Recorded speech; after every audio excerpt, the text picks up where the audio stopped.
물권법 튜터링 2주차 두 번째 강의 시작하겠습니다.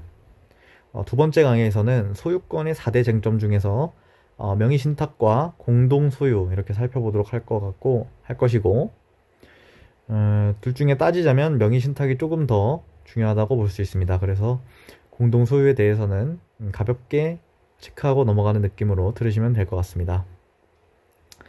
제3절 공동소유. 공동소유는 이제 공유, 합유, 총유와 같이 소유권을 여러 사람이서 같이 가지는 경우를 이제 공동소유라고 합니다. 공유는 이제 여러분들이 물권법을 접하면서 물권법을 배우면서 처음 접하시는 내용일 것 같고, 합유는 1학기 때 배운 채권강론의 조합에서 아마 배우셨을 겁니다. 그래서 가볍게 다시 리마인드 한다 하는 느낌으로 넘어가시면 되고, 총유도 민법 총칙, 법인 파트에 있는 권리 능력 없는 사단의 소유권이 총유이기 때문에 그때 아마 체크를 하셨을 거라고 생각합니다. 그래서 다시 리마인드 한다고 생각하고 보시면 될 것 같습니다. 자, 첫 번째 공유부터 출발하겠습니다. 자, 공유에 대한 조문이 4개인 줄 알았는데 뒤에 좀 더 있네요. 그래서 4개 먼저 살펴보면, 제262조 물건의 공유 1항 물건이 지분에 의하여 수인의 소유로 된 때에는 공유로 한다. 2항 공유자의 지분은 균등한 것으로 추정한다. 제263조 공유 지분의 처분과 공유물의 사용 수익. 공유자는 그 지분을 처분할 수 있고 공유물 전부를 지분의 비율로 사용 수익할 수 있다. 제264조 공유물의 처분 변경. 공유자는 다른 공유자의 동의 없이 공유물을 처분하거나 변경하지 못한다. 제265조 공유물의 관리 보존. 공유물의 관리에 관한 사항은 공유자의 지분의 과반수로서 결정한다. 그러나 보존행위는 각자가 할 수 있다. 262조는 공유가 뭐냐, 그리고 공유의 지분이 균등한 것으로 추정된다. 이거를 그냥 밝히고 있는 규정이고, 263조가 지분 처분의 자유와 지분 비율 사용 및 수익권을 나타낸 규정입니다. 그래서 관련해서 소수 지분권자, 과반수 지분권자 이렇게 구별해서 판단하는 것이 중요하고, 소수 지분권자의 배타적 사용 수익은 금지된다. 그리고 다른 소수 지분권자가 공유물 인도 청구하는 것은 보존행위라고 볼 수 없다고 판례가 변경되었습니다. 그리고 부당이득 반환 또는 손해배상 청구는 가능하다고 판시하고 있습니다.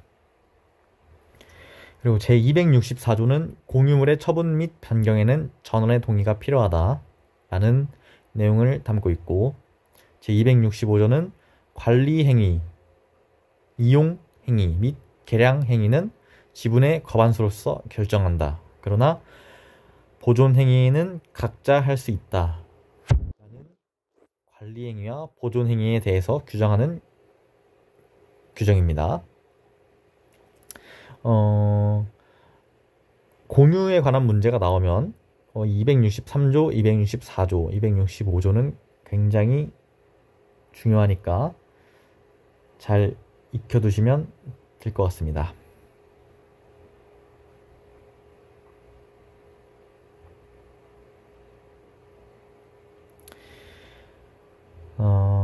이 두 가지 조문은 간단히 살펴보고 넘어가겠습니다. 제266조 공유물의 부담 1항 공유자는 그 지분의 비율로 공유물의 관리비용, 기타 의무를 부담한다.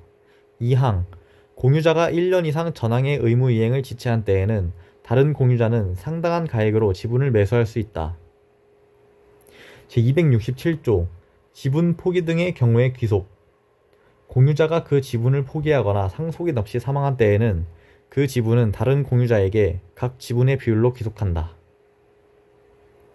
넘어가시고, 공유물 분할에 대한 내용입니다. 공유물 분할도 나중에 가서 조금 찾아볼 일이 생기기 때문에 세 가지 점은 좀 기억하시고 넘어가시면 좋을 것 같습니다.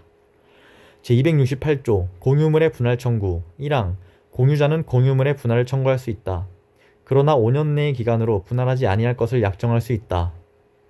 2항 전항의 계약을 갱신한 때에는 그 기간은 갱신한 날로부터 5년을 넘지 못한다. 3항 전 2항의 규정은 제215조, 제239조의 공유물에는 적용하지 아니한다. 제269조 분할의 방법 1항 분할의 방법에 관하여 협의가 성립되지 아니한 때에는 공유자는 법원에 그 분할을 청구할 수 있다. 2항 현물로 분할할 수 없거나 분할로 인하여 현저히 그 가액이 감손될 염려가 있는 때에는 법원은 물건의 경매를 명할 수 있다. 제270조 분할로 인한 담보책임 공유자는 다른 공유자가 분할로 인하여 취득한 물건에 대하여 그 지분의 비율로 매도인과 동일한 담보책임이 있다. 이렇게 공유물 분할에 관한 세 가지 조문 정리하고 넘어가면 될 것 같습니다. 이제 합유에 관한 규정 살펴보도록 하겠습니다. 말씀드렸다시피 채권 강론 조합 파트에서 자주 쓰이는 조문입니다. 제271조 물건의 합유 1항 법률의 규정 또는 계약에 의하여 수인이 조합체로서 물건을 소유하는 때에는 합유로 한다. 합유자의 권리는 합유물 전부에 미친다. 2항 합유에 관하여는 전항의 규정 또는 계약에 의하는 외에 다음 3조의 규정에 의한다. 제272조 합유물의 처분, 변경과 보존 합유물을 처분 또는 변경하면은 합유자 전원의 동의가 있어야 한다. 그러나 보존행위는 각자가 할 수 있다. 제273조 합유 지분의 처분과 합유물의 분할 금지 1항 합유자는 전원의 동의 없이 합유물에 대한 지분을 처분하지 못한다. 2항 합유자는 합유물의 분할을 청구하지 못한다. 제274조 합유의 종료 1항 합유는 조합체의 해산 또는 합유물의 양도로 인하여 종료한다. 2항 전항의 경우에 합유물의 분할에 관하여는 공유물의 분할에 관한 규정을 준용한다. 네 가지 조문 살펴보시고 가면 될 것 같습니다. 그리고 총유에 관한 세 가지 규정 살펴보도록 하겠습니다. 총유는 권리능력 없는 사단, 민법 총칙에 등장하는 권리능력 없는 사단, 비법인 사단이라고도 하죠. 관련 조문입니다. 제275조 물건의 총유 1항 법인이 아닌 사단의 사원이 집합체로서 물건을 소유한 때에는 총유로 한다. 2항 총유에 관하여는 사단의 정관, 기타 계약에 의하는 외에 다음 2조의 규정에 의한다. 제276조 총유물의 관리, 처분과 사용 수익 1항 총유물의 관리 처분은 사원총회의 결의에 의한다. 2항 각 사원은 정관, 기타의 규약에 조차 총유물을 사용 수익할 수 있다.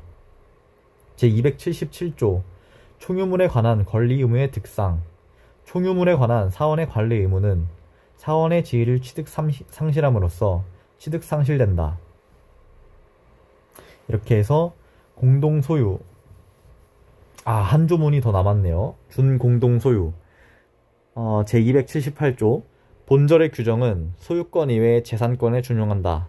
그러나 다른 법률에 특별한 규정이 있으면 그에 의한다. 자, 이렇게 해서 진짜 공동소유에 관한 규정 모두 살펴봤습니다. 공유를 중점적으로 아마 다루게 되실 거고 합유와 총유는 민법 총칙과 채권 강론에서 좀 더 비중 있게 다루는 것 같아요. 그래서 물권법에서는 그렇게 사례 문제를 막 보거나 그렇게 하실 필요는 없는 것 같은데 본인이 이제 안 배웠다. 민법 총칙을 하면서 비법인 사단 안 배웠고 그리고 채권 강론하면서 조합 파트를 이렇게 주의 깊게 보지 않았다. 그래도 너무 걱정하실 필요 없는 게 저희 학교가 민법 연습 1이 필수입니다. 민법 연습 1 과목이 채권 강론과 민법 총칙을 다시 한번 제대로 다루는 사례 문제로 제대로 다루는 과목이기 때문에 그때 하셔도 된다라는 말씀을 드리고 싶고 민법 총칙하고 채권 강론이 정리가 좀 안 된 것 같다. 부실한 것 같다. 이러면 다시 정리하고 넘어가도 좋습니다. 방학기간 이용해서 부족한 부분 보충하고 넘어가시는 거 추천하고 그렇지만 물권법과 채권 총론에 이제 다가오게 되는 물권법과 채권 총론도 중요하기 때문에 너무 이렇게 늘어지게 복습하는 것보다는 앞을 바라보고 가시는 것도 추천드리는 바입니다. 그치만 또 너무 비어있는 부분을 모른 채 지나가면은 나중에 대면하셨을 때 좀 더 시간을 더 많이 쏟아야 될 수 있습니다. 그래서 저도 민법 총칙 부분을 조금 민법 연습 1과목 수강하면서 공을 좀 많이 들여야 했던 것 같아요. 그래서 여름방학에 미리 정리를 하고 가시는 것도 뭐 나쁘지 않다, 그렇게 말씀드리고 싶습니다.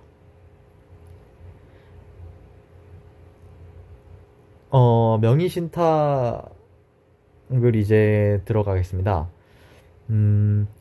제가 이제 민법 처음 선행할 때 강의를 들으면서 민법 총칙 간단하니까 약간 재밌게 들었습니다. 그리고 소멸시효가 나올 때 약간 이게 뭔가 싶었지만 이제 뭐 워낙 어려운 부분이라고 강조를 하시다 보니까 그냥 그런가 보다 하고 넘겼는데, 이제 물권법도 점점 오면서 점점 어려워지는 게 느껴졌어요. 근데 이제 명의신탁을 딱 맞이하면서 얘는 대체 뭔가, 명의신탁이 대체 뭔가 정리가 안 되는 겁니다. 그래서 제가 이렇게 책에다가 적어놨습니다. 여러분들은 아마 잘 하실 거니까 이렇게 정리할 필요는 없을 텐데, 그 신탁자, 수탁자 그런 개념도 너무 헷갈려서 이렇게 적어놨는데, 신탁자가 부탁하기를 수탁자야 등기만 너 앞으로 해줄래? 라고 제가 이해했습니다. 지금 보니까 이거를 왜 헷갈렸나 싶은데 그런 기초 개념 헷갈리는 거 당연히 그럴 수 있다고 생각합니다. 그래서 본인 말로 이렇게 잘 풀어서 정리해서 기억에 오래 남게 하는 것도 하나의 뭐 민법에 적응할 수 있는 방법이 되지 않을까, 그렇게 생각을 합니다. 그래서 이제 명의신탁을 두 가지로 나눌 수 있습니다. 유효한 명의신탁과 무효인 명의신탁 이렇게 나눌 수 있는데, 유효한 명의신탁으로는 상호 명의신탁, 구분 소유적 공유에 대한 상호 명의신탁과 종중 명의신탁, 그리고 배우자 간 명의신탁, 이렇게는 유효하다고 규정이 나와 있고, 그리고 무효한 명의신탁이 더 중요하죠. 양자 간 등기 명의신탁, 삼자 간 등기 명의신탁, 그리고 계약 명의신탁, 이렇게 세 가지가 무효인 명의신탁이고 중요하기 때문에 아마 사례로 출제하지 않을까, 그렇게 생각을 하고 있습니다. 명의신탁은 판례 이론에 따라서 발전을 했기 때문에 법이 민법에는 없었어요. 그래서 새로 이제 특별법을 만든 게 부동산 실권리자 명의 등기에 관한 법률, 약칭으로 부동산 실명법이라고 부르는데, 여기에 다 규정되어 있습니다. 그래서 이렇게 길어요. 긴데 저도 이제 1조하고 3조, 4조는 이렇게 본 적이 있었는데, 공부를 하면서 근데 2조 정의 부분은 제가 읽어본 적이 없었는데 이번에 읽어보니까 명의신탁 정의하기 약간 좋은 것 같아요. 그래서 읽어보도록 하고, 8조는 이제 아까 말씀드렸다시피 종중 배우자에 대한 명의신탁은 유효다라는 규정이기 때문에 한번 같이 읽어보도록 하겠습니다. 제 1조부터 읽어보도록 하겠습니다. 제 1조 목적. 이 법은 부동산에 관한 소유권과 그 밖의 물건을 실체적 권리관계에 의치하도록 실권리자 명의로 등기하게 함으로써 부동산 등기 제도를 악용한 투기, 탈세, 탈법행위 등 반사회적 행위를 방지하고 부동산 거래의 정상화와 부동산 가격의 안정을 도모하여 국민경제의 건전한 발전에 이바지함을 목적으로 한다. 제2조 정의. 이 법에서 사용하는 용어의 뜻은 다음과 같다. 1호 명의신탁 약정이란 부동산에 관한 소유권이나 그 밖의 물건을 보유한 자 또는 사실상 취득하거나 취득하려고 하는 자가 타인과의 사이에서 대내적으로는 실권리자가 부동산에 관한 물건을 보유하거나 보유하기로 하고, 그에 관한 등기는 그 타인의 명의로 하기로 하는 약정을 말한다. 다만 다음 항목의 경우는 제외한다. 가. 채무의 변제를 담보하기 위하여 채권자가 부동산에 관한 물건을 이전받거나 가등기하는 경우. 나. 부동산의 위치와 면적을 특정하여 2인 이상이 구분 소유하기로 하는 약정을 하고 그 구분 사유자의 공유로 등기하는 경우. 다. 신탁법 또는 자본시장과 금융투자협에 관한 법률에 따른 신탁재산인 사실을 등기한 경우. 2호. 명의신탁자란 명의신탁약정에 따라 자신의 부동산에 관한 물건을 타인의 명의로 등기하게 하는 실권리자를 말한다. 3호. 명의수탁자란 명의신탁약정에 따라 실권리자의 부동산에 관한 물건을 자신의 명의로 등기하는 자를 말한다. 4호. 실명등기란 법률 제4944호 부동산 실권리자 명의등기에 관한 법률 시행 전에 명의신탁약정에 따라 명의수탁자의 명의로 등기된 부동산에 관한 물건을 법률 제4944호 부동산 실권리자 명의등기에 관한 법률 시행일 이후 명의신탁자의 명의로 등기하는 것을 말한다. 제3조 실권리자 명의등기 의무 등 1항 누구든지 부동산에 관한 물건을 명의신탁약정에 따라 명의수탁자의 명의로 등기하여서는 아니 된다. 2항 채무의 변제를 담보하기 위하여 채권자가 부동산에 관한 물건을 이전받는 경우에는 채무자, 채권금액 및 채무 변제를 위한 담보라는 뜻이 적힌 서면을 등기 신청서와 함께 등기관에게 제출하여야 한다. 제4조 명의신탁약정의 효력 1항 명의신탁약정은 무효로 한다. 2항 명의신탁약정에 따른 등기로 이루어진 부동산에 관한 물권 변동은 무효로 한다. 다만 부동산에 관한 물건을 취득하기 위한 계약에서 명의수탁자가 어느 한쪽 당사자가 되고 상대방 당사자는 명의신탁약정이 있다는 사실을 알지 못한 경우에는 그러하지 아니하다. 3항 제1항 및 제2항의 무효는 제3자에게 대항하지 못한다. 제8조 종중, 배우자 및 종교단체에 관한 특례 다음 각호의 어느 하나에 해당하는 경우로서 조세포탈, 강제집행의 면탈 또는 법령상 제한의 회피를 목적으로 하지 아니하는 경우에는 제4조부터 제7조까지 및 제12조 제1항부터 제3항까지를 적용하지 아니한다. 1호 종중이 보유한 부동산에 관한 물건을 종중, 외의 자의 명의로 등기한 경우. 2호 배우자 명의로 부동산에 관한 물건을 등기한 경우. 3호 종교단체의 명의로 그 산하 조직이 보유한 부동산에 관한 물건을 등기한 경우. 이렇게 5가지 조문만 제대로 이해하고 계시면 될 것 같습니다. 이 법 이름 자체가 굉장히 어려워요. 부동산 실권리자 명의 등기에 관한 법률, 약칭 부동산 실명법. 사례 답안지에다가 이 법률을 쓰게 되는 경우가 있을 텐데 이런 경우에는 첫 번째에만 이렇게 길게 부동산 실권리자 명의 등기에 관한 법률, 그리고 가로 열고 이하 부동산 실명법이라 한다 이렇게 하고 그 다음부터는 부동산 실명법이라고 쓰시면 될 것 같습니다.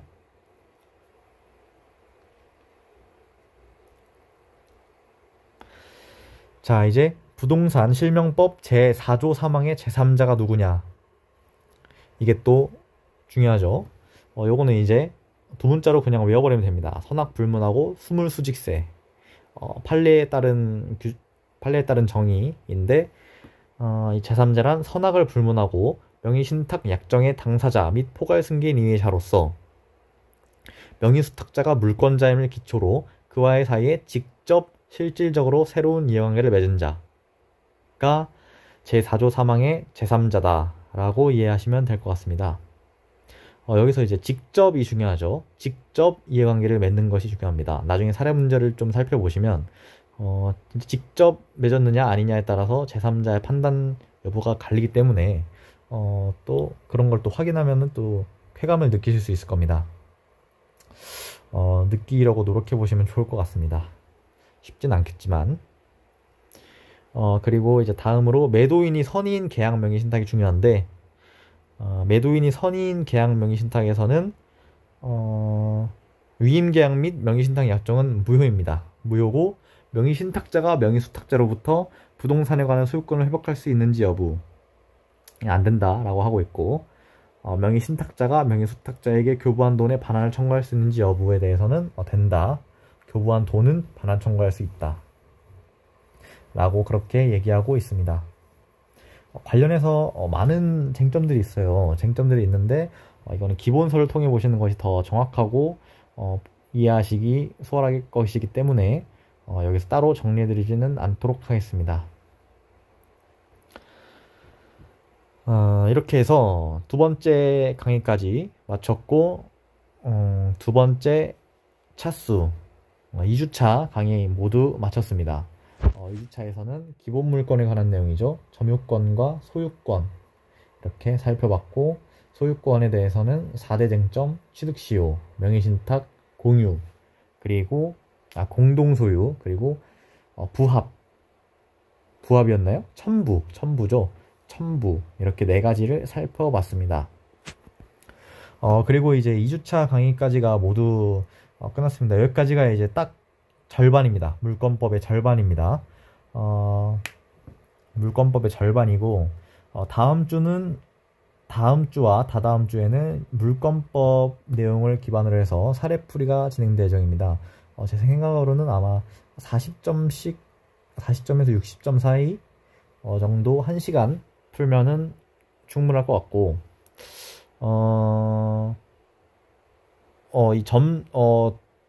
이 전반부에 대해서 좀 중복이 되지 않도록 하는 게 좋겠죠. 그래서 1주차 내용을 첫 번째 주에 출제하고 2주차 내용을 두 번째 주차에 출제하는 것이 어떤가 이렇게 생각하고 있는데, 너무 낼 게 없다 이러면은 범위를 좀 바꿔서 전범위로 내도록 해 보겠습니다. 그래서 이제 방학이 4주 정도 됐고, 다음 주가 이제 5주차인데 적어도 물권법 전반부에 대해서는 그래도 이제 학습이 되어 있다고 볼 수 있을 것 같아요. 안 되신 분들도 물론 있고, 그거는 다 자기 페이스대로 조절해 나가시면 됩니다. 안 됐다고 해서 전혀 늦거나 그런 거 아니고, 천천히 나아가시면 됩니다. 그래서 물권법 사례 못 풀겠다 이러면은 그냥 들어와서 읽고 뭐가 문제될 것 같다 정도만 써보셔도 충분히 훌륭하신 거니까 너무 완벽하게 하실 필요 없고, 쟁점만 써서 제출해도 제가 피드백을 다 해드릴 테니까 가벼운 마음으로 참석하시면 될 것 같습니다. 자세한 사항은 뭐 다음 주 중으로 다시 안내해 드리도록 하겠습니다. 자, 그래서 이제 두 번째 주차 강의까지 모두 마치도록 하겠습니다. 네, 감사합니다.